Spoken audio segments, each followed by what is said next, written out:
Forgery is the process of making, adapting, or imitating objects, statistics, or documents with the intent to deceive or earn profit by selling the forged item.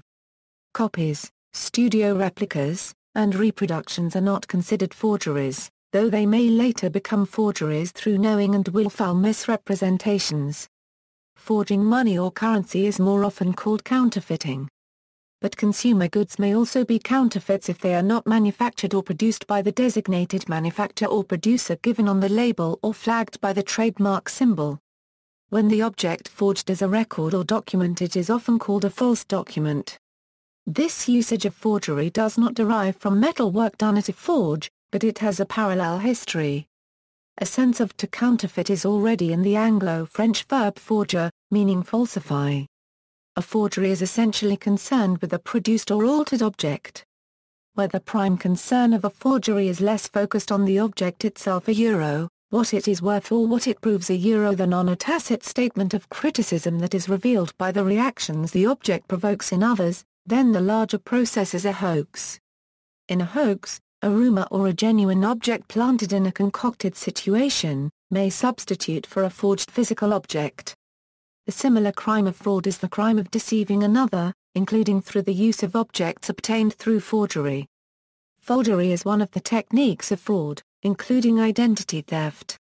Forgery is one of the threats addressed by security engineering. In the 16th century, imitators of Albrecht Darwin-Courteurè's style of printmaking improved the market for their own prints by signing them AD, making them forgeries. In the 20th century, the art market made forgeries highly profitable. There are widespread forgeries of especially valued artists, such as drawings originally by Pablo Picasso, Paul Klee, and Henri Matisse. A special case of double forgery is the forging of Vermeer's paintings by Han van Meegeren, and in its turn the forging of Van Meegeren's work by his son Jacques van Meegeren. Criminal law.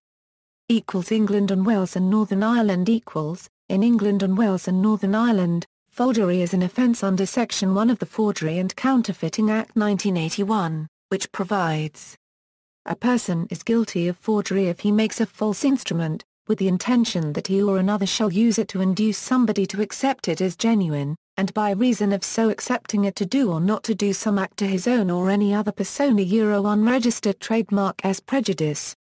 Instrument is defined by Section 8, makes, and false by Section 9, and induce, and prejudice by Section 10.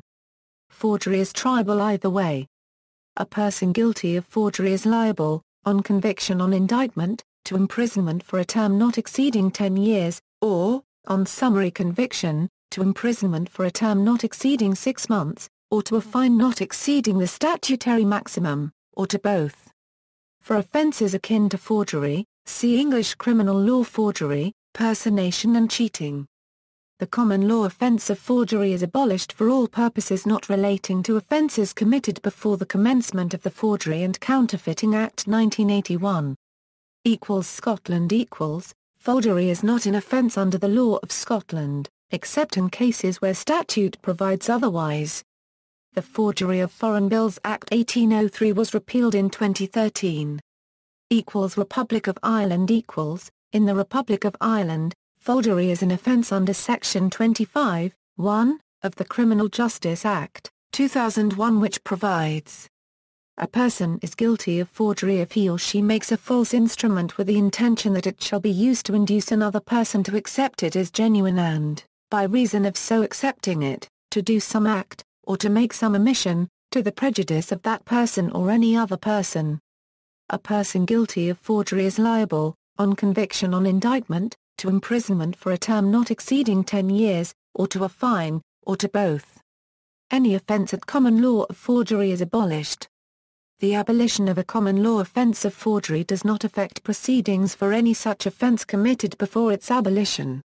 Except as regards offences committed before the commencement of the Criminal Justice Act, 2001, and except where the context otherwise requires, without prejudice to Section 65(4)(a) of that Act, references to forgery must be construed in accordance with the provisions of that Act.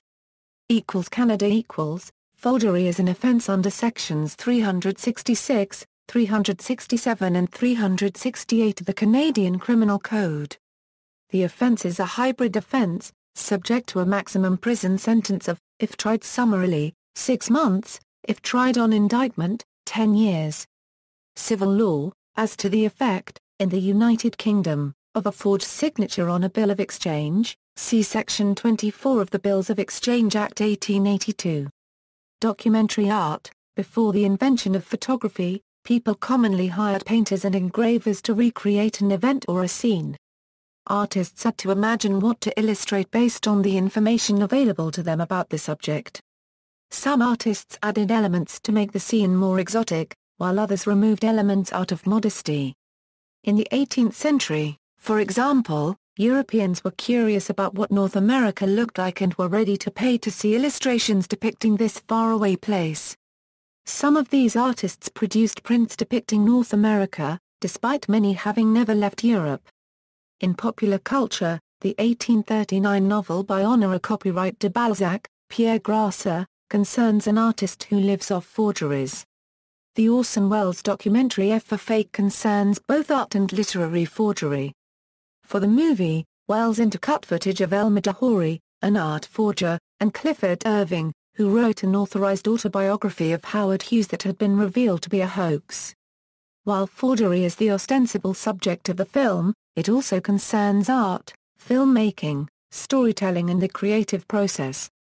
The 1966 heist comedy film How to Steal $1 Million centers around Nicole Bonnet attempting to steal a fake Cellini made by her grandfather.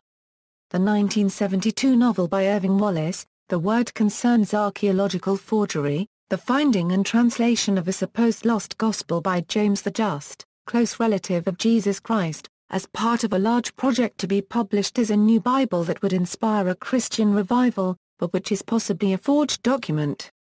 The 2002 film Catch Me If You Can, directed by Steven Spielberg, is based on the real story of Frank Abagnale, a con man who stole over $2.5 million through forgery, imposture and other frauds, which are dramatized in the film.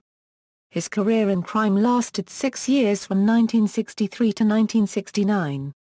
The graphic art novel The Last Coiner, authored by Peter M. Kershaw, is based on the exploits of the 18th-century counterfeiters, the Crag Vale coiners, who were sentenced to execution by hanging at Tyburn. See also: References and sources. References.